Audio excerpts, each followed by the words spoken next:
and welcome back to Scarred for Life, the podcast where we open up old wounds by looking back at the films that scared us as kids. I'm Terry. And I'm Mary Beth. In each episode, our special guest brings with them a movie that traumatized them as a child. This week, our guest is playwright and writer and showrunner of Prime Video's new series, The Horror of Dolores Roach, Aaron Bark. Welcome to the show, Aaron! Thank you very much for having me. I'm delighted to talk to you both. We're very excited to chat with you because we both love The Horror of Dolores Roach. So let's kind of start there. What is The Horror of Dolores Roach? Can you let our listeners know a little bit about the show, the podcast, the one-act play? Is it a one-act play? I know it's a one-woman play. It's a one-woman play. It's about 80 minutes, so it is technically one act, but we cheat and refer to it as a full-length piece. Okay. How about that? Let our listeners know a little bit about that. Well, in its most recent form, The Horror of Dolores Roach is a Blumhouse and Amazon Prime. It's 8.5 hours, the first season, and it's essentially a contemporary Sweeney Todd story set in Washington Heights in New York City. And I like to say that instead of a Victorian barber who slits people's throats, the character is a woman named Dolores Roach, and she's a masseuse who accidentally on purpose strangles some of her massage clients, and her friend upstairs cooks them into empanadas. As you do. As one does. And so it just launched a month ago on Amazon Prime, starring the brilliant Justina Machado as Dolores. So good. The series is based on a podcast that I made a few years back that we did 2 seasons of for Gimlet and Spotify with the same title. That starred the equally extraordinary Daphne Rubin Vega, who I had created the whole piece for in the first place. We did a play called Empanada Loca off Broadway in 2015. That was a series of one-person horror monologue plays I was doing that nobody asked for. And that one was for Daphne. So we did it off Broadway. Then we did the podcast. Now we did the TV show. And so it's anybody's guess. What form will Dolores take next? I love that. I have to say, because I finished the first season and I was like, I need more. Is there going to be a second season? Or is there anything you can talk about that yet? We very much want to do it. I know exactly what it is. There's much more story to tell. We always say Dolores is unkillable. I'll say that, what I believe the second season is for television is very different than the second season of the podcast. Okay. We're in the middle of the strike. I am very happy that the studios came to the negotiating table last week, and that the studios and the WGA have been talking. Hallelujah. I'm hopeful we'll be able to get back to work soon, and then we'll know something more concrete. Please. Yeah. Cool. Well, so I would love to know, where Dolores Roach kind of came for you originally. Where did this incredible, weird woman come from? Well, I was living in Washington Heights in New York. I was a broke playwright living in Washington Heights, and I had started working on. I mean, I joke about the series of one-person horror monologue plays that nobody asked for, but it's the truth. That was many years of my career were those plays. And I had done the first one, which was a contemporary Medea story starring the great Tom Hewitt. And I was looking for a piece that could be a companion piece for that play. And I was and am a Daphne Rubin Vega super fan, and didn't know her personally, but I inhabited this musical theater scene in New York, and I knew a lot of people in common with her, and I kept thinking, oh my God, I got to write something for Daphne Rubin Vega if I could work with Daphne Rubin Vega. And Tom, who had done my Medea play, had done Rocky Horror on Broadway with Daphne, and so I kept hearing about her. And I was living in Washington Heights and watching the gentrification happen at the speed of light. And I thought, my God, this is cannibalistic. This is what we do as a species. We cannibalize. We feed on communities. And that for me was, oh my God, it's Daphne Rubin Vega as a reinvention of Sweeney Todd set in present-day Washington Heights. And so I was in a meeting with Jim Nicola, who at the time was running New York Theater Workshop, where Rent premiered, where Daphne had starred in Rent originally. And I said to Jim, I have this crazy idea. It's Daphne, Sweeney Todd in my neighborhood. And he said, well, if you write it, I'll give it to her. So I went off and very hurriedly wrote it. This was 10 years ago now. And he gave it to her, and she called me and said, what is this? Do you want to come talk about it? And so I went over to her apartment, and we sat on the floor and drank coffee, and she read this early draft of the play for me out loud, and we were off. And she and I developed it for 2 years around New York before we did our production, and then we went and did it for a night in London, and then she and I produced on our own an audio version of the play before we did the podcast. I mean, this has really been this has been a decade of just. I mean, it's been quite a ride. That's crazy. We've spoken about it before, but every time you talk about it, it's just like it's wild. The like evolution of this whole thing and how it must feel to be, and also like you're so close to every part of it. Like you've always, it's never like you've never like given it away. It's kind of cool that you've been involved so close creatively to the different forms of it and seeing it evolve. Like that's just got to be so cool and gratifying as an artist and as a playwright. Yeah. Yeah. Yes. Thank you. It is, and it's not lost on me how unusual. I mean, it's unusual not only that the piece has had the life that it's had, but exactly as you say that I've been there for it. Yeah. And by the way, I mean, there were many moments in time where I was not. I mean, where I wouldn't have. Like it took. At very key moments, really key people saying, no, he's coming with. And so I like barely, it blows my mind that I this is me speechless. It's crazy. How did you get involved with Blumhouse to make the show version of this incredible long history, long gestating like project? So I will give you a brief anecdote to contextualize my answer to that, which is that after we did the play off Broadway, my now manager, who was then my TV agent, said to me, she was the first human to say to me, this is a TV show. And I was like, all right, great. And this is 2016, worked with me to build out the pitch for what was then a television version of the play. Okay. And I was still in Washington Heights, came out to LA, pitched it all over town. People thought I was out of my mind. Like laughed out of rooms. You're adorable. You think this is a TV show. But I had all this material. That's what became the podcast. So I say that to say within weeks of the podcast coming out, suddenly people were bidding on the TV rights. And among the people bidding on the TV rights was Blumhouse. But not only that, Jason himself reached out to me directly and took me to lunch in Brooklyn. And this is, Get Out had not been out for that long. Sharp Objects had just come out. Like, this was a moment I thought, oh my God, like if ever there was a Blumhouse show, it's this. And it wasn't just, not to minimize it, but it wasn't even, Blumhouse, like an offer coming through an entity, through another entity, through another entity. Right. It was Jason saying to me, this is a Blumhouse show. Please let us do this. That's so cool. Casual. So, right. I want to know how you got into being into theater. Like, were you a theater kid in high school? Like, when did theater become part of your life and playwriting? Well, I still am a theater kid, really. That's like really the essence of who I am. And since I was little, I started writing in the third grade. I wrote and directed two play. One was a play, one was a musical in the third grade. Oh my God. One of them, I swear to you, one of them was about cannibalism. Oh my God. In the third grade? True, that is so amazing. Wow. One was about cannibalism, and one was about a kid being infected with HIV from a used needle on the street. Oh my shit. God. In the third grade? Yeah, so I was a theater kid, and I was a child actor in Texas. So I was in musicals as a kid growing up, and then I went to performing arts high school. So it's wow. Yeah, so you've been like in it for a long time. Yeah. No, it's like a religion. Yeah. So, not to jump, I know I'm going to jump around in time and then we'll go back, but when we eventually talk about Deathtrap, it's hard to, that's how I ultimately found that, and horror was through the theater. Okay.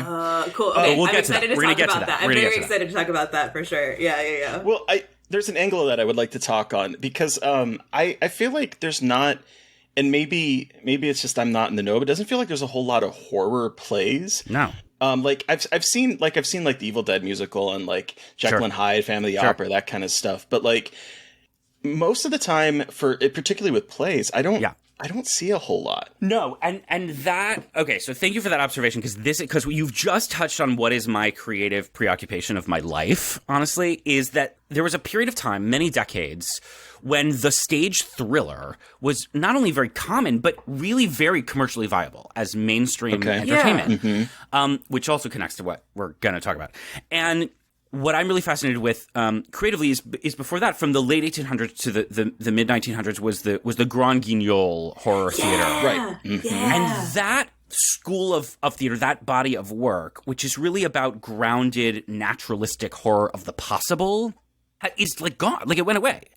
And the stage thriller went away. And so when I started writing these monologue plays, I mean, it didn't go away. I don't want to dismiss, there are absolutely still pieces being done, and there are people doing that work, and I love every one of those people. So I don't want to totally erase that. But in terms of mainstream theater such as it exists, it's very, very rare. And so I started doing these monologue plays because of that, because I was going, where are these plays? And my theory then was, okay, so we're now in an age where I can look on my phone and see a decapitation, or I can see the most graphic, realistic special effects. You can't match that in the theater. So the concept of these monologue plays was, okay, we're not going to depict anything. We're going to put it in your mind. You, audience member, are going to create the imagery. And what's scary is that you're in the room with the perpetrator. So it was sort of, I was like, all right, let's go around. But I'm completely obsessed with the history of horror theater and how to do it and how to bring it back. I mean, that really is that's my preoccupation. That's so cool. I love that because, and we're really going to touch on this when we talk about the movie that you brought with you today. For sure. But like, there was a time, like I've kind of fallen out with theater, to be perfectly honest, recently, but I want to get back into it. But there was like a time when I was like obsessed with musicals, obsessed with theater, obsessed with plays. And I never, especially growing up, when I did in like Nebraska, which is where I'm currently living, but it's like, it was hard to find anything that wasn't like, very mainstream friendly, like the Hella Dollies or like the, that kind of stuff where it wasn't happening a whole lot. And so for me, anytime there would be a play that would come out or a musical that had any sort of like thriller or horror tinge to it, I was immediately on it. Cause I remember going to see Bat Boy at the Omaha Community Playhouse, and I was like, this is the kind of stuff like I love that there are this kind of horror, but there's not a whole lot of it from where I was sitting, at least. 100%. You are very not alone in that. Okay, and good. By the way, like I identify with that. Am I out of it? No, not at all. I was in Houston, Texas, and go like I would get little doses of like my God, I loved Bat Boy. I mean, I still love Bat Boy, but at the time in high school, I remember seeing it going, well, this is in Houston where I grew up, the Alley Theater, which is an amazing regional theater there, would do, I think they still do it, summer chills in the summer, and they would produce old mysteries, and they would produce every summer an Agatha Christie and another obscure, like this very obscure stage mystery called The 13th Chair, which was a movie with Bela Lugosi that I saw as a teenager. I was like, what the hell? Like, nobody does this play. And I was like, jonesing, like, give me more of that. But it's there's not a ton of it out there. There's not. When you start talking about how like there used to be, I do remember because like in high school, I was in a production of the musical comedy Murders of 1940. I don't know if you're familiar. Yeah, of course. Yeah. And like that one is a comedy, but it also has like thriller elements to it. Yeah. And I was like, I did not know that this thing existed until it was being produced in my high school. And I was like, this is the kind of shit I want to see more of. Yeah. You and me both. It is out there. Yeah. But the musical comedy, I know that piece, of course. Yeah. So, okay, but like, how did you get introduced to horror? Was it through plays? Or how did you kind of get introduced to it? It was through the theater. It was through, I was a child actor in Texas, and I mean, something that comes to mind is I was, as a kid, in a production of not the Andrew Lloyd Webber Phantom of the Opera, but another Phantom musical, and so that was my introduction to that character in the lexicon in maybe fourth grade or something. And it was that. I was drawn to that. The musicals, I really was a musical theater kid, but I was drawn to that character. I was, of all the generation that was into, like, Into the Woods, for me it was like, oh, the wolf and the witch. Like, I was always just into the macabre. And then started to discover the Agatha Christie stage canon. Those pieces, and then there were None in the Mousetrap, and then more the less known plays for me as a kid were huge. And that's what did it for me. It wasn't movies, honestly, that got me into it. I discovered movies and horror on screen as a teenager, really, because as a musical theater kid, I was like the one that was interested in the dark shit. One of which was the movie we're going to talk about now, or today, or when we get to it. But that's what it was for me. It was mysteries first. Okay. Oh, cool. Okay, but so were you ever scared by them at all? Like, yeah. Okay. So you were easily Okay, cool. So even though, okay, I want to hear more about that. So, like, how did they affect you? Like, did they give you, like, a sense of paranoia? I feel like they would have given me, like, a paranoia sense, but, like, what was that like for you as a kid? I remember feeling a visceral, like, electric rush that I did not feel anywhere else in my life. And sometimes that was sitting in a theater where I was like, oh my God, I can be in a room of people and like we're all experiencing this together. Holy mother of God. That blew my mind as a kid. And then I would read plays and have, you know, the experience I think that some kids have reading, you know, Stephen King novels. For me, it was like sitting in my bed, you know, reading Angel Street, just being like freaked out. I was so fascinated too with characters like the Phantom of the Opera that for me as a kid, just walking around in a dark house, oh my God, is the Phantom going to come? You know, I was freaked out. I was a very neurotic and still am, you know, like a neurotic, scared, fearful person. And I think discovering horror and sort of broader genre material in the theater for me was, as I think for so many people who love horror, it's a safe way to tap into something that in life feels unmanageable. So then what are some of the scariest plays you've ever seen / read? I'm curious. The 13th Chair is up there for me. There's a Okay. It's very obscure. There's a moment at the end of the 13th Chair that I have never recovered from. Really? Oh yeah. Like it's still. I mean, I'm being a little hyperbolic, but there's a moment in the 13th Chair that is like core memory, like burned into my brain. Okay. Oh, okay. I would say the stage version of The Woman in Black, which just closed in London after 30 years, is legitimately terrifying as a live experience. Terrifying. That movie scared the shit out of me. So that's amazing that they're able. That the one with Daniel Radcliffe? Yeah. That movie? Yeah. And the play, the stage adaptation is I would say one of the best examples of true horror theater now. Cool. Okay, well, that's very good to know if it ever comes over here. It's worth it. I love it. I love it.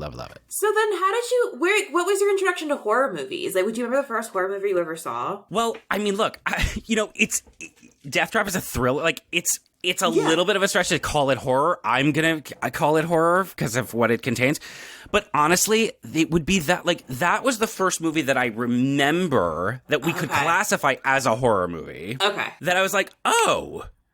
Like, it connected the dots for me. Like, oh, wait a minute. Okay. Like, this exists in this form? Like, it was a total revelation for me. And then sent off, like, then I went into the Ira Levin Cat. Then it was Rosemary's Baby. Then I got into Hitchcock. Okay. As a teenager, like, honestly, it was the gateway drug for me. Okay, cool. So you dove into the classics pretty quickly once you got into... Okay, that's awesome. I mean... Again, we'll talk about Ira Levin and everything. Yes. But, I mean, what a way to get your start into horror. What an entry. Like, but I love that because I don't think we've ever talked to anyone whose entry into horror was plays. Like, we've never spoken to anyone. And I love that so much, though, because, like, I mean, even when I took a couple theater classes in college, and it's not the same thing, but, like, we read a lot of plays that, while they're not horror, like, plays can contain some of the most fucked up, horrific, like, scenarios you've ever seen in your life. Like, absolutely. And it's just, I've always seen plays as horrific, even though they're not, like, they're different than what you consider horror. But man, like, you can really pack a punch with, I've just seen some crazy plays. So yeah. Well, go ahead. Sorry. No, please go ahead. No, I just was going to say, in terms of crazy stuff, like I read so often about the plays that were done at the Grand Guignol. It's just 100 years ago now. And the stuff that was being done live rivals the goriest shit that we see in film and TV now. Like, it blows my mind. Like, it's so cool. That live? Crazy gory shit. I did a research project on that once, and I was like, this is the coolest thing ever. Why don't we do this anymore? Like, why are we not, like, blood spraying? It's like a war concert. Like, blood spraying everywhere. Like, why do we not do more of this? Splash blood and limbs and audience members passing out and throwing up and, like, true horror.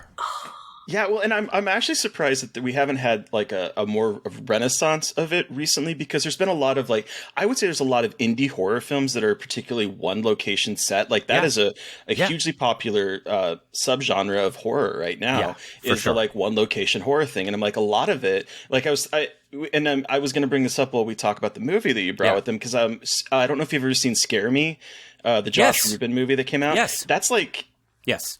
I feel like the ending of that in particular has taken from Deathtrap. Yes. But like that would be a thing that like you could do easily with the play. We recently that just came out, Ted Geoghegan's new movie Brooklyn 45. Yeah, Brooklyn 45 is like set in a parlor for almost the entire time, and I'm like, all of this would be perfect for an adaptation, and I don't know why that doesn't happen as much. Well, sorry, keep jumping in. Go ahead, please. No, you go. No, you first. No, I just was going to say, you can draw that line, like direct, like to back up in time to Deathtrap. I can trace that line back to Sleuth. I can trace that line back to Angel Street.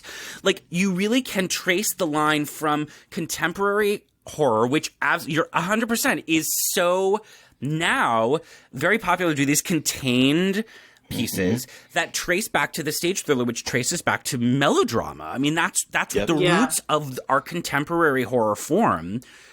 You can trace back to the 1800s stage British melodrama. Yeah. Well, and like, I guess I'm curious how you think about this, Aaron, because I think the hard thing with theater is like accessibility. You know what I mean? Yes. Like theater accessibility is such an interesting topic. And again, like I am not super well versed in it, but like it is so interesting because it's a live performance, and a lot of places don't have a lot of people don't have access to that. And it's interesting how that like fits in, and how these kind of adaptations of stage plays, not just in like story, but just in format. It's interesting. It feels like an evolution of that, but it's, unfortunately more accessible. So it is just interesting. Like that, I feel like that is such an interesting part of the conversation too, about like that kind of thing. Huge.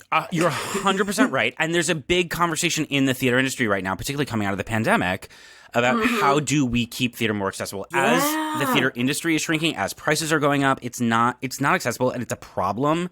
And I think people in the industry increasingly are aware of that and trying to do something about it. We have to do something about it for the field to exist. And I love that, film and TV is, there's never been media like we have now accessible around the world.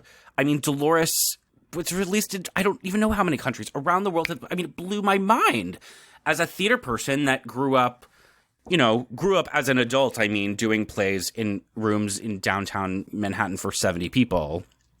Right. The reach now that film and TV has is completely unrivaled. It really is. So kind of sticking with movies a little bit, I want to go back because so you discovered horror movies kind of in your teens. Does that become like something do you love watching horror movies now as an adult? Yeah, I do. I see less of them in times when I'm working on certain things. I find myself sort of like shutting off a little bit, and then having to frantically catch up. But yeah, no, I love the form, and I tend to reach for, like I was talking about, my way in being classics. I tend to reach for honestly like weird, obscure, like old things, because the obsessive part of my brain as someone who does adaptations that I can't shut off. I wish I could. Is like, what's an old, like what can I reinvent? Like what's a thing that can be? Do you know what I mean? Like I'm always looking for a thing that's been sort of forgotten about. But so I go to a lot of Hitchcock. I go to the Ira Levin canon. I go to like the French horror, like my favorite movie perhaps. It changes, but often I like to say my favorite movie is Eyes Without a Face, which is a 1962 French film, which is to this day, like, I could watch that movie on a loop, like, indefinitely. And then before we jump into the film you brought, I'm curious, has there been anything you've seen recently that is a more recent film that's kind of gotten to you? It's kind of gotten under your skin? Yeah, I finally saw the Menu. Okay. Okay. Which is horror adjacent, right? Yeah. Oh, yeah. And that got under my skin. I would say also, cool. I finally recently saw Ready or Not. Okay. Yeah. Ready or Not, fun. I was delighted by. I love that movie. Yeah, so those much. are two more recent ones I can. I love that Ready or Not is like kind of single location horror, but it cheats because it's such a big fucking location. Yes, really you're right. It's like it's expansive, that movie. It's like and like I love that though. I love a good single location horror movie that has so much space. Oh, it's so cool. Yes. Well, okay. So we've been dancing around it, but Aaron, let's talk about the movie you brought with you today. What are we talking about? What is your Scarred for Life pick? Okay, I picked the Sidney Lumet film adaptation of Ira Levin's Deathtrap. Hell yes. And so a brief synopsis for those unfamiliar. A Broadway playwright puts murder in his plan to take credit for a student's play. It's so much more complicated than that. It really we'll get there. We'll get there. IMDb just sort of like one sentence, like that's it. And I'm like, okay, IMDb, but there's a whole lot more.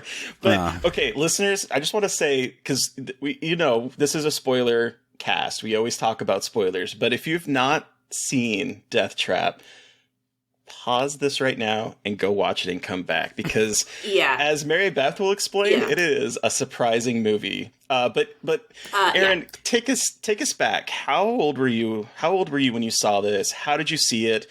Why is this your Scarred for Life pick? Give us your horror story. Okay, so I saw I'm pretty sure I was 13. Okay. Which is older, I think, than I would have liked. When I was thinking of, like, scared as a kid. Like, really, the things that scared me as a kid really were not, like I said, like, movies. Like, it took, I think, till I was that age to find a movie that was like, oh, what? And I'd seen it because I knew it was a play. I was exploring the horror, thriller, mystery stage canon. And I hadn't read the play, but I knew of the play because the play had been, at the time, it opened in 1978 on Broadway. And nowadays we have these shows on Broadway that run for years and years and years, and that was not the case then. So this play that ran at the time for 4 years, that's a huge, like, it's hard to contextualize now what a giant success that was. Right. So I knew that history of it. I knew it was done constantly in the theater and that there was this movie. And I don't remember if I had rented the movie or if it had been on TV, but I remember sitting in the living room in Houston, Texas. I can remember vividly sitting on the floor with it on the television and just being riveted and inspired and terrified. And that it opened up for me. It not only scared me, but like unlocked, like it was that movie for me that was scary and creatively really pivotal. And really sent me down a path was influential in so many ways. And there are things about it, I think, things that maybe aren't the most obvious things to reach for, that like I just watched it last week, that to this day frighten me. Okay, so what do you remember a particular scene, or what was the moment? Because I have like a couple ideas of what it might be, but what was like the moment that like that, oh, this is scary, this is working in a way that I was not expecting?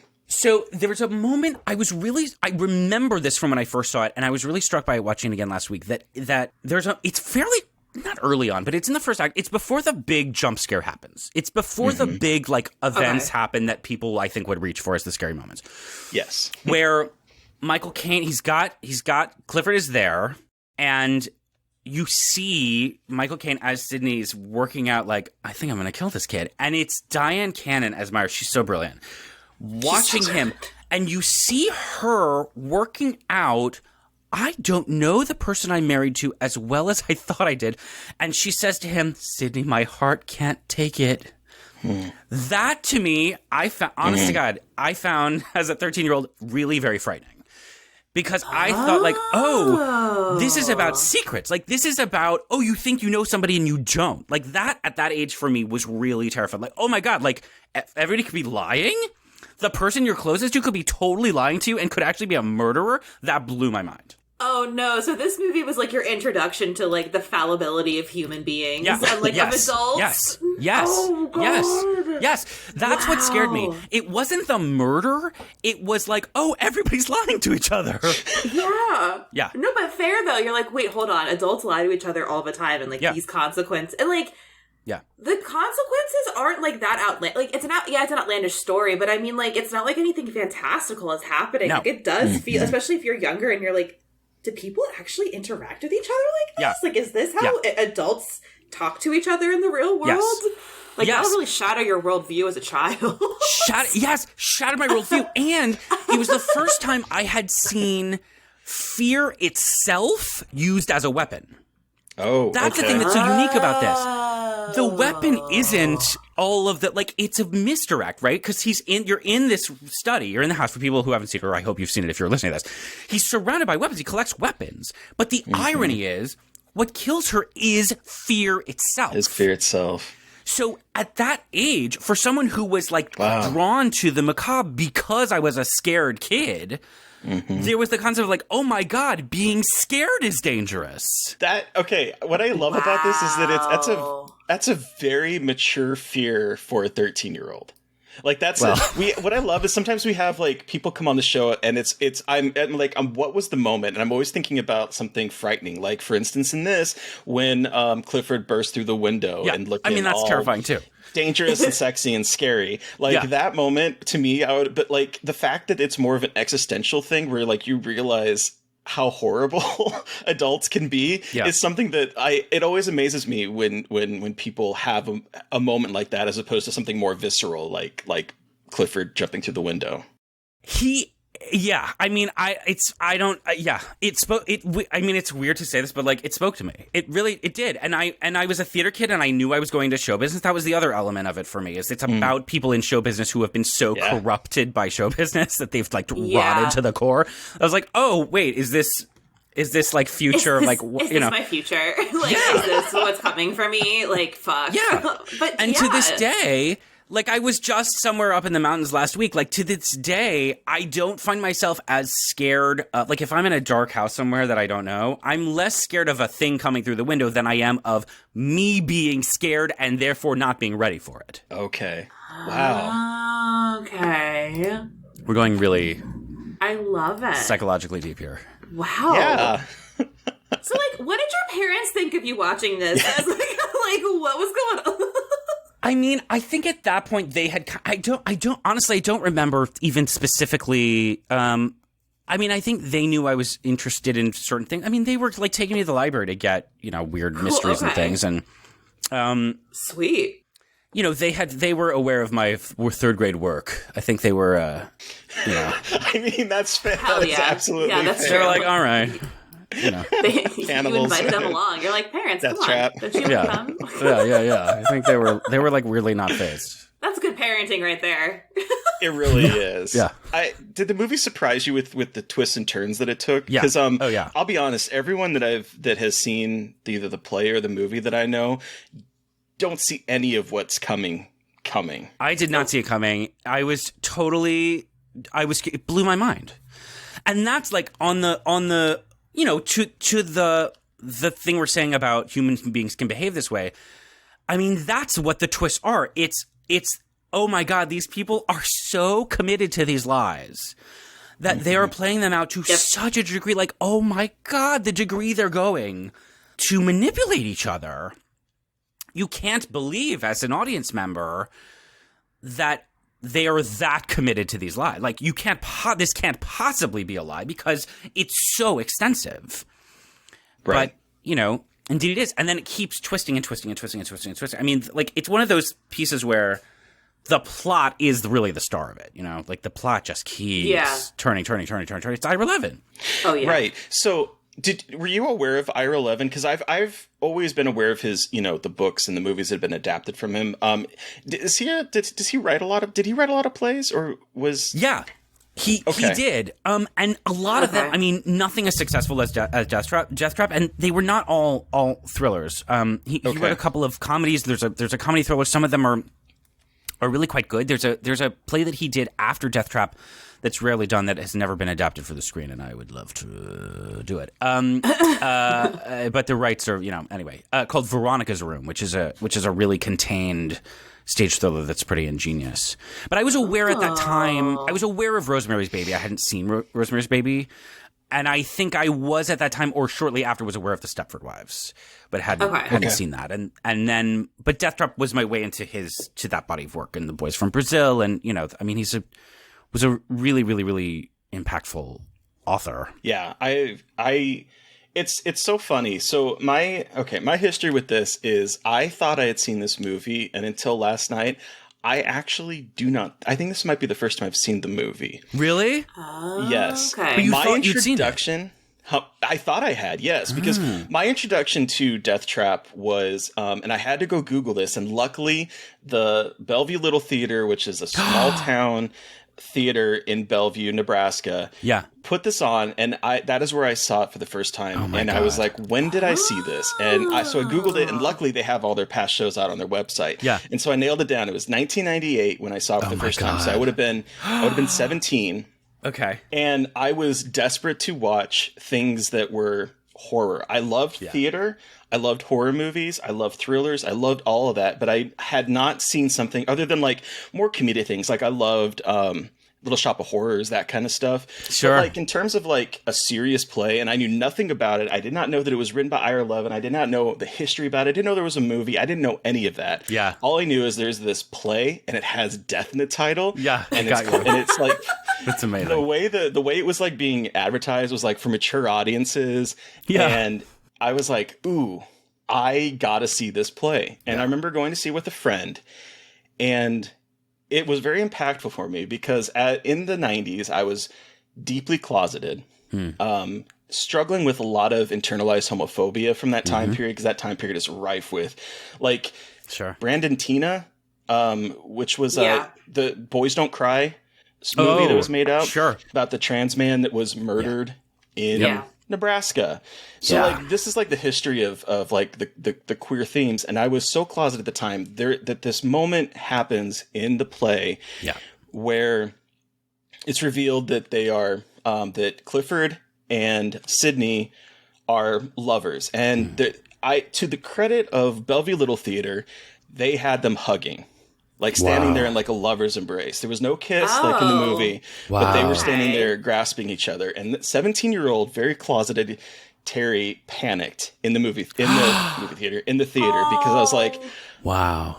First, this was the first time I'd seen it. I'd seen a couple queer people in movies, but like this was the first time I'd seen like men in public embracing each other like in front of me, as opposed to like being on a celluloid screen. Oh my God. And I kept thinking in my mind, do people think I'm gay? Because I picked this play, and I was very excited to see it. And so I had like an existential crisis in the theater, because I was still trying to figure out my sexuality, and it was such a homophobic time that I was like, no one can know that I'm gay. And I'm going to this play and had no idea that there was any sort of like gay lineage to this story. And I was sitting there terrified. Oh my God. That is quite potent right there. Holy shit, Terry. And so that's why I thought I had seen the movie, because then I found out later that there was a movie called Deathtrap, and I was like, oh, I've seen a play called Deathtrap. And then I finally started putting pieces together, and I thought I had seen the movie, but then I started realizing, no, I saw the play a second time, and weirdly enough, I saw it in 2012. Omaha Community Playhouse put it on in 2012, and at that point, I was a year out of the closet. I was 30... I would have been 32 years old, 31 years old, and I was finally out of the closet. And so it's weird to me to see this when I was so deeply in the closet and like, oh God, I hope no one thinks I'm gay. And then seeing it as a out and proud gay man in my 30s and being like, I love this play. Wow. And in that production, did they kiss? They held each other. Again, no kissing. Okay, so go ahead, please. No, just me being like, why? That's... just frustration. Well, you know what's weird? There's so much to say and hear about. I mean, thank you for sharing that. That's so amazing and speaks to that this play, like, there's so many things. I mean, because now one could say it's troubling representation. That it's a very, like, there is a villainous representation of this relationship in this play, and that is an innately problematic approach to how this relationship is depicted. And at that time, there was little representation at all. No, there wasn't. And it is, I believe, an exploration of, part of, I think one could argue, of why that character, Sydney, is behaving the way he is having to be in the closet, is not being able to exist as himself. What does that do to the psyche? I think that's in this piece. You know? Oh, I agree. Absolutely. And I think it's weird because like when I was trying to do research about this, because like the reason why I thought I had seen this movie is that I knew that they kissed, and I was like, I don't remember them kissing in the play, and I was like, maybe I have seen this movie, but when I have like a recollection of seeing something, when I finally watch it, I'd be like, oh yeah, I remember this, and I have absolutely no recollection of it. However, what was interesting is when I was doing research is the amount of times that like it seems like plays shy away from the homosexual aspect of it. Yes, particularly like I did see something. There was a production more recently that had to be shut down, being put on by in LA. Was it in LA? It was here. Oh. Yes, I know. Yes, go on.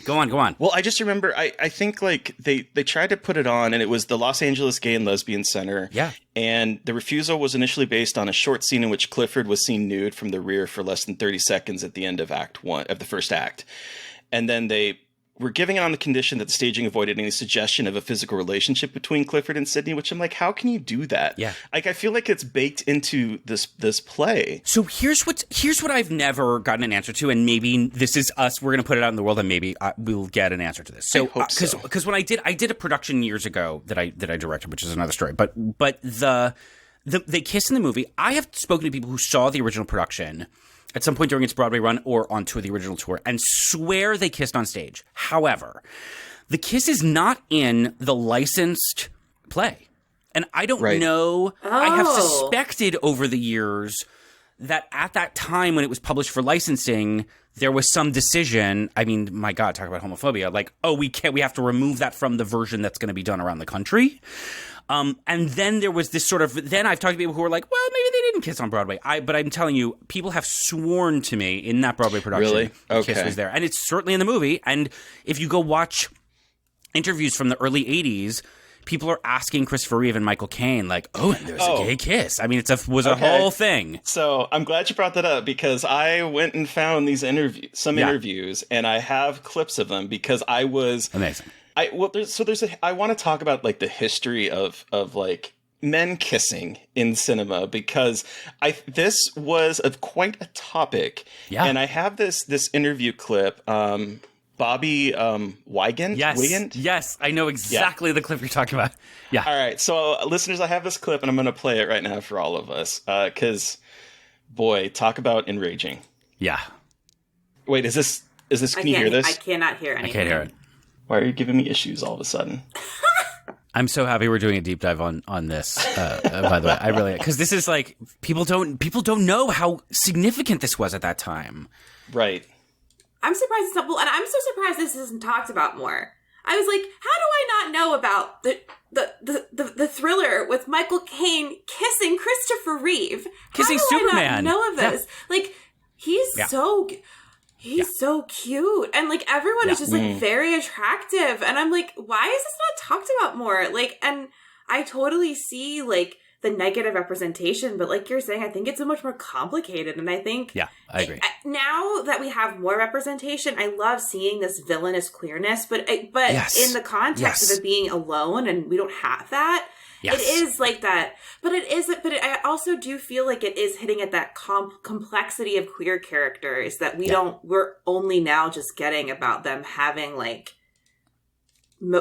bad motivations, and maybe not making good ideas, and maybe being like not great people, but that doesn't mean like that doesn't diminish their queerness or make queer people bad. It's just like queer people can be bad. Yeah. But it's hard in that time to have that narrative because of the context. Like it is like so difficult to have that narrative. And so it is like, but it's so good. And I wish when people talk, I'm like, everyone needs to talk about this movie. It's just so incredibly done. It's so well done. It's also interesting that the queerness is, on the one hand, it's a secret. It's the secret. It's like, in a way, it's one of the big secrets of the piece. So on the one hand, it's like, oh my God, we can't talk about, if we want to keep the spoilers, like one can't talk or advertise that this piece is so important and historic in that way. On the other hand, in a way, it being a secret, I wonder, kept the piece from being, certainly when the play was done in the 70s, of being sort of stigmatized and stamped and marginalized as a play in that way, I wonder. Because it's the secret. But it's this sort of self-propagating like cycle of secrecy and shame in a weird way that the play comments on and the movie comments on. Yeah. And yet is a part of historically. It's just a fascinating can of worms, I think. Was Ira Levin queer? No, I don't think so. Okay, so that's why, like, that to me I think would color kind of my thoughts about it, because I'm always curious, like, is that the intention of, like, again, it's like always so hard. I mean, you're never going to know full artist intention. Like, we're never going to ever know that. But it's just, it is so interesting just in thinking about Ira Levin, if he's not queer, having a gay couple at the center. At the center. I mean, it's about a queer man. The whole piece is about a queer man. And I would love to know his intention. I can only imagine that at that time working in the theater, he knew closeted playwrights, some of whom were very, very successful, that now looking back, it's like, really? That writer was closeted? Like, it's so mind-blowing now to think in the theater, of all places, but yes, there was pressure to be closeted. Right. Okay, it might be working now. I'm going to try one last time, and otherwise I do have the written part, so hopefully please work. Chris, are you prepared for all the jokes about now we know why Superman flies? No, tell me, why does he fly? Is that too obtuse? No, your character in Deathtrap. Baked beans, I don't know why. Your character in Deathtrap has homosexual tendencies. Well, but that's not important to me, to anybody. It's what's really important is what's a guy willing to do to be successful? Or in Michael Caine's character, what's he willing to do to stay successful? Would you kill to have a hit? Probably yes. So it's about. If it has to be about anything, it's about ambition. That's the reality that it's based on. But it's basically, as they say, it's a who'll do it rather than a whodunit. Because anybody could do anything to anybody else at any time. And they're all four very abnormal people that are somehow oddly likable in a certain way. And the relationships don't matter in any other respect than that. Chris, is there anything that a script could call for an actor to do, a role that you're going to play, where you would just say, I'm sorry, I can't do that? Absolutely. Yeah. And then he goes on to talk about it, like a long-winded talk about a bunch of other movies. But like the intention behind that question was basically, you kissed a man in a movie, would you have sex with a man in a movie? Is the kind of subtext behind that. And it just... I find it so infuriating that this was the questions being asked at that time. I realized it was the 1980s, like 82, when this came out.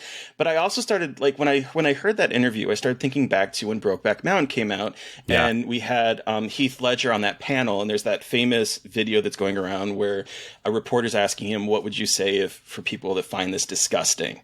And I'm just like... When you realize that 1982, this is the questions being asked. 1999, 2000? I think it was 2000. And those questions were 2001, and those questions being asked. It's like, that was like 18, 20 years later. Yeah. And nothing's changed. Yep. And that she makes a joke, like she has to connect it to Superman. Like her implication, the audacity that Superman would do this movie. Mm-hmm. There's no, like... no, it's maddening. Like an eloquent answer about trying to change the subject of being like, it doesn't matter, like, and like it feels, oh god, my cat's causing mayhem behind me.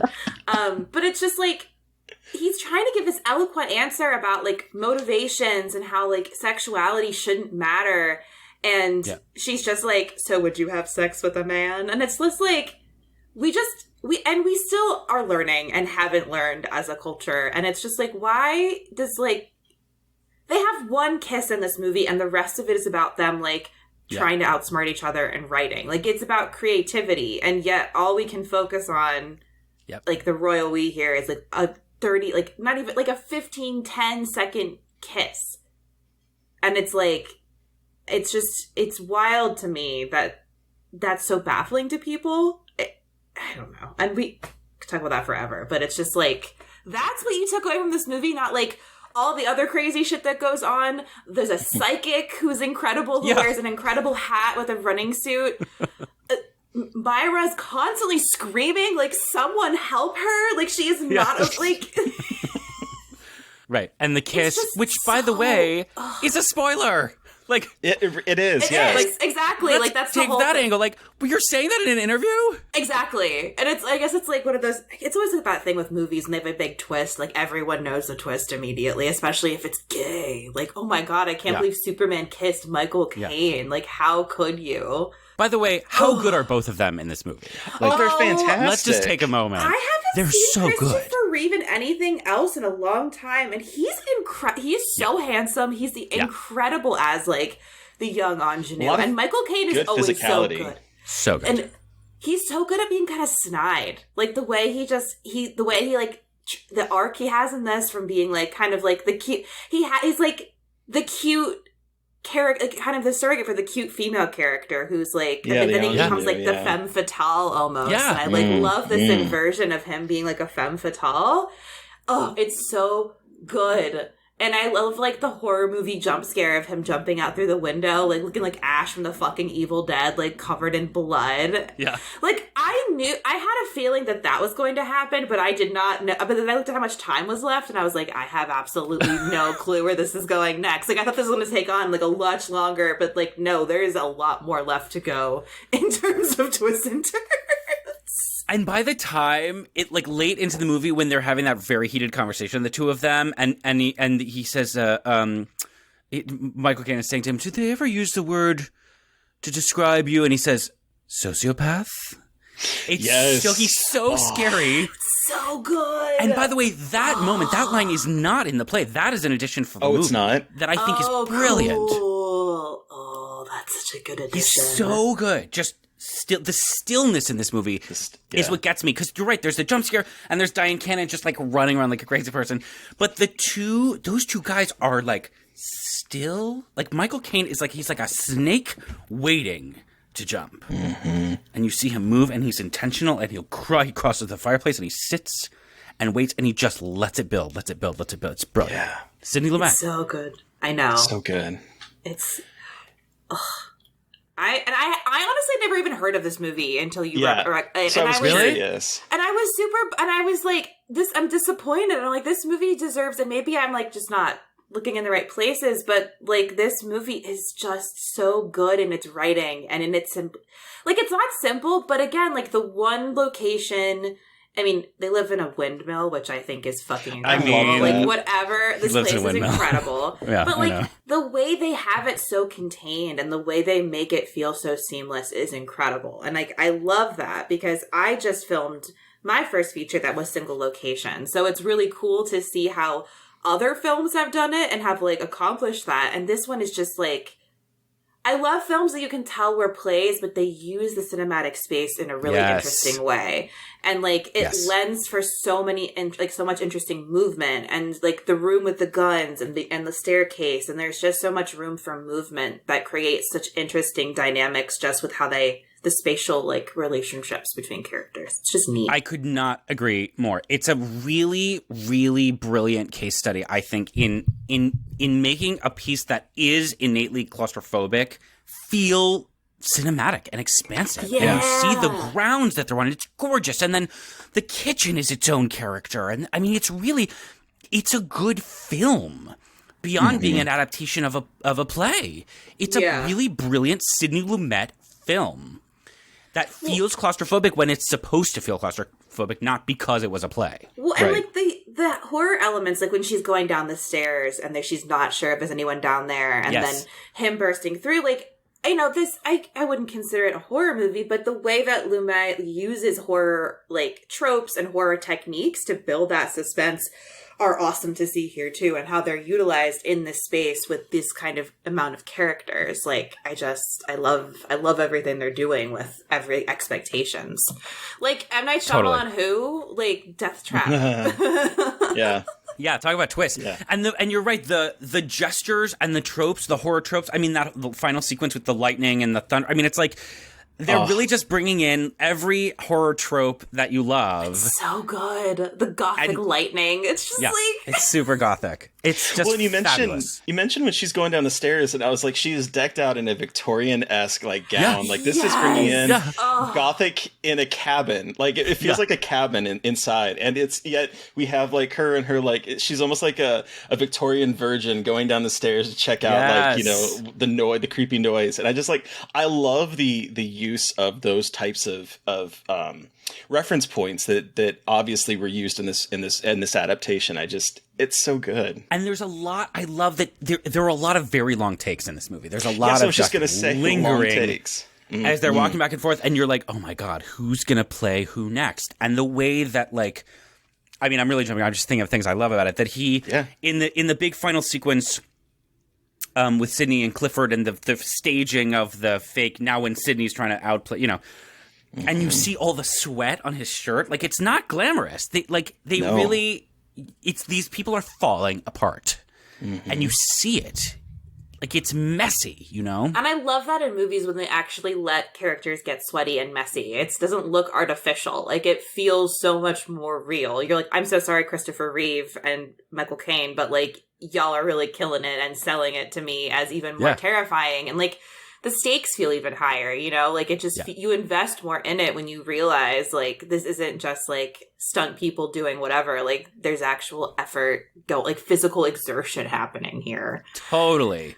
And totally. And I think that's what I love about theater is like, you don't have in some cases maybe, but you can't really have a stunt double a lot of the time. Like there isn't cutting, there isn't like abilities to have stunt doubles except for, maybe there's like some places, but there's that physicality that I like this movie kind of takes from the theater and lets us see that physicality rather than trying to hide it. Because I feel like so often movies want to like hide that we actually have bodies. Like, yes, we have bodies, but like, do you actually have a real functioning body, or is it just like an idyllic thing? So it's cool when movies like lean into just actual people. I could not agree more. There's an exposing of these people, these bodies, of the nitty gritty that I think the film does a beautiful job of supporting. That's in, I think, what's happening psychologically to these people. I mean, in a lot of ways, it's like the whole piece is about these people being exposed. Like, what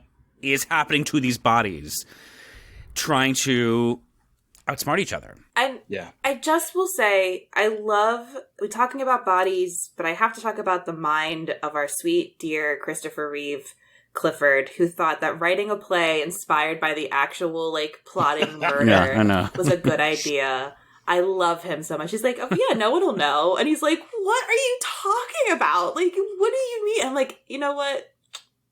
I love that. An artist would do that. Like, oh, totally. It's so like as a creative, it's so funny watching us too. Of just being like, yeah, we all mine our traumas for the next show. Like, of course we would do that. Like, why wouldn't he do that? It's just like, also just if you're a creative person, it's funny to watch it because it is like also pretty biting about like creative works and like writing and how you use your own experiences to create the next best thing. So, it's just such a smart play work. Like, it's just really interesting how it's like on all the levels it's operating. It's really cool. And that scared me. I mean, I don't know to what degree when I first saw this I was consciously aware. My cat is trying to participate. It's always the cat. Agents of Chaos. I don't know to what degree I was like could have articulated exactly what you just said then, but I was definitely frightened by the question that raises. Like, oh my God, what of the scary things I'm reading and watching came from somebody's life?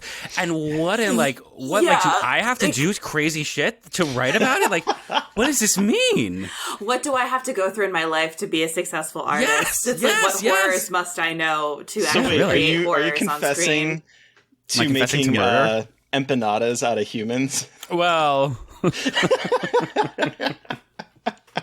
I don't think we can talk about that. I like to leave some things to the imagination.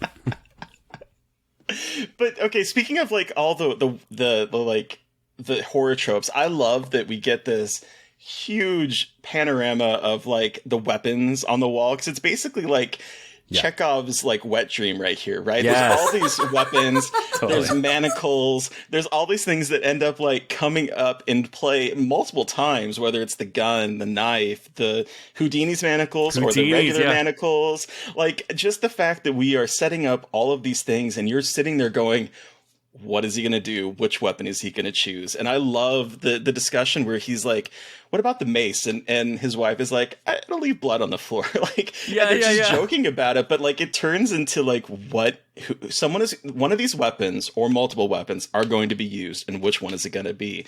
And I love that little threat from the very beginning. Yeah, it's people. Sorry. It feels like Knives Out. It feels like a Knives Out had an homage to that almost. Yeah. Like chair with all the knives. It's just of course there's going to be a thing of weapons here the whole time, and it's going to be used. And it's like, I love how obvious it is, and how they're like, yeah, fucking course. Like, why? Like, not even try to hide it. Like, let's just have this out. And like, I just love when any piece of media just commits to the bit and is like, oh yeah, no, this is just like in the world. Like, no, we're not going to try to like write it into the script in any creative, like it's in different parts. Just like, oh no, they're all just there because he's a weirdo. And I'm like, I love that. Yeah. It's my favorite. Yeah. And he, for a living, studies violence. You know, like, and it's that's like, the totally thing. Like, makes sense. Yeah, that's what he does. Like, he's obsessed with death and violence, and yet the weapon he chooses is fear itself. Yeah. It's so ingenious. It's so smart. It really is. God damn. It really is. And so you talked about how the scene with Myra scared you as a kid, where like she's starting to realize her husband, and those looks between her and her husband that they share at that moment is so good. But there's two things. One, when I was trying to find an interview with Michael Caine, because I was curious if they were posing the same questions to him that they were posing to Christopher Reeve, and I couldn't find anything. But I did find a clip of, what is his name? It's Robert Osborne, who hosted TCM. Yes. And so like he introduced this movie, and he makes a comment before, like, I found a YouTube clip that was in two parts. One is he was introing the movie, and then also as he was after the movie was over, and he lays off in the beginning saying that he thinks that there was a miscast in this movie. And then by the end of it, he's like talking about, well, so he starts talking about the kiss between Superman's kissing Alfie, and I'm just then he also brings up the miscast, and he believes that Myra was miscast, and I completely disagree, because I disagree too. The moments that before when it's becoming obvious that her husband wants to murder Clifford, when she is like resigned to the chaise lounge in the corner, and she is like trying so desperately to throw up all these suggestions to save Clifford's life, where he's like, oh, you should work with him, like just sort of like, you know, how you did with your mentor, and like trying all these things to basically convince her husband not to murder this guy, is so well done, and she pulls it off so incredibly well. Like there's a couple moments where she is like obviously a little, it feels more like theatrical acting, where she's like a little darling and like screaming and just kind of the fainting, which kind of plays into her character, of course. But that moment in particular is like, she is doing so much with so little at that moment, just trying to keep this man alive. And I just love that on this watch. She's great in this movie. I know that clip you're talking about. I was like, she's not miscast. I mean, she's very different, I imagine, than Marion Seldes, who played that part in the theater and very famously never missed a performance in the 4-year run on Broadway, which is crazy. Oh, wow. I imagine that was a very different Myra. Yeah. But I think Diane Cannon I agree with you. She's brilliant. And the nuance, after the death, or what she thinks is the death, and then there's that scene with her and Michael Caine in the kitchen, and she's telling him, like, now what's going to happen, and we're going to stage some fights. And she's basically telling him, you're not who I thought you were. She's heartbreaking. And trying to, like, be realistic about it. She's like, this has happened. I'm involved now. I don't like who you are and the realization of who you are. And so her laying out, like you said, the little fights that they're going to have and the little things to make it feel natural is so heartbreaking, and yet so, like, I don't know, stone cold at that point too. Like, just there's so much nuance to that portrayal in these moments that I just it's so good. I think she's really wonderful, and even in the opening sequence when he calls her and she's in bed and she's chain smoking and she's so jumpy, it's like there's already that performance, and I have to imagine this is was intentional in the making of this film, because it's very different in the play.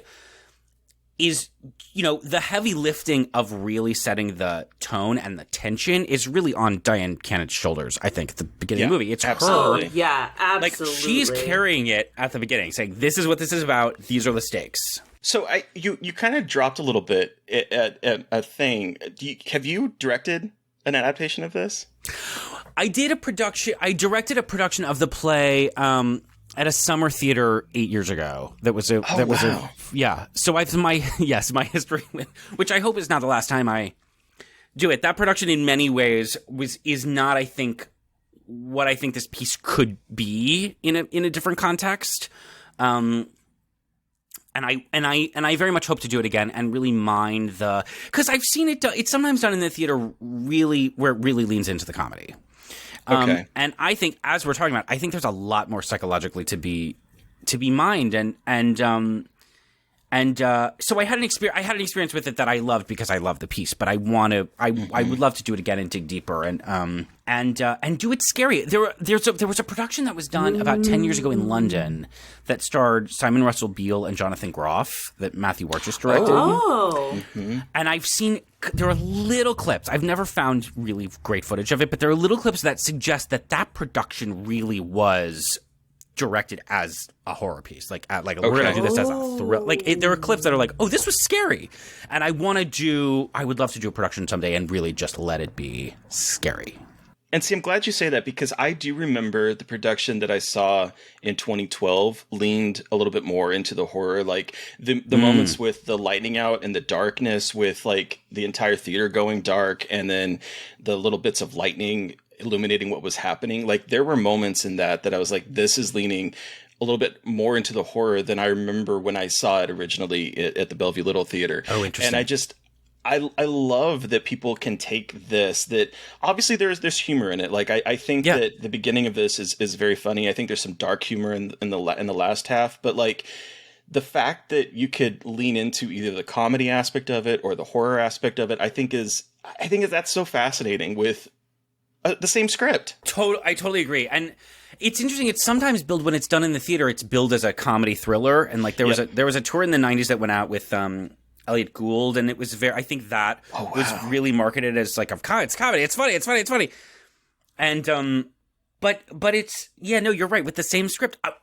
My personal feeling is, it's not that play is funny. These characters are funny. These characters are witty and bright and make each other laugh, and they're sharp. And so I would love to do a production that really lets it be that. Like the play is like, it's not funny what's going on. But Sydney, really, no matter how many people are, how much blood, is unavoidably a funny human being. Yeah. Yep. And again, that is like a deeply hilarious, just like ridiculous, like it, more so at the beginning than the end, but like it just is with Myra, especially, like so campy and so ridiculous. And I love the way it's like one of those works that really navigates the tonal changes really well, and like, because it could be so weird, and it is weird, but the tonal changes work in with each like kind of twist we get. So I love how this navigates all those changes. And those changes are really one of the things I love about it, and try to take with me in my own, in like debating, when we made Dolores, like to what degree is it horror, to what degree is it comedy? What does horror comedy mean, on a given day? Is those tonal changes in the Deathtrap film, I think, are so sharp. It just goes like, boom, now we're here. It just boom, turns now on a we're dime. here. Yeah. Yep. Expertly. The one last thing is that when I was watching this, because again, I believe this might be probably the first time I've seen the movie, I was watching it in the opening, I was like, boy, this reminds me of, weirdly enough, another movie that comes out 10 years later that also has Michael Caine and Christopher Reeve in it, Noises Off, the adaptation of Noises Off. The opening of this, I was like sitting here going, thank you for why does this feel like Noises Off to me? Yeah. I love that you just said that. Yeah, no, it's very, with the two of them. It's very, which is wild Noises to me. That a decade later, 1992, they're doing another adaptation together. And I love that Noises Off movie. It's so good. Oh, it's so really good. You're right, and the opening is very it's very Noises Off. The other movie that is sort of a cousin of this one, there are two movies of Sleuth, which is another big Broadway hit, commercial hit in the early 70s. That then there was a movie with Michael Caine. That's another contained, who's I've actually never seen Sleuth. Sleuth is a fascinating piece, and then there was a remake. Harold Pinter did a remake of it in the mid 2000s with Michael Caine in the other part and Jude Law in the part that Michael Caine did, and I love that one too. It's very Deathtrapian. Oh, okay, Deathtrapian. Love that. Yeah, it's fun. The Sleuths are fun. I recommend. All right. Well, I know we could probably talk about this movie forever, but do we want to wrap up now and give this our rating out of 5? Sounds good to me. All right, Terry, we're going to start with you. How many Christopher Reeve's tight cable knit sweaters out of 5 do you give Death Party? How to rock that sweater. I forget how handsome that man was. And the physicality, like I said, that moment when he bursts in, it's like sexy, scary, and horrifying all at the same time. And I was like, this is someone that knows how to use his body in very fascinating ways. But this is not a Christopher Reeve podcast. I love this movie.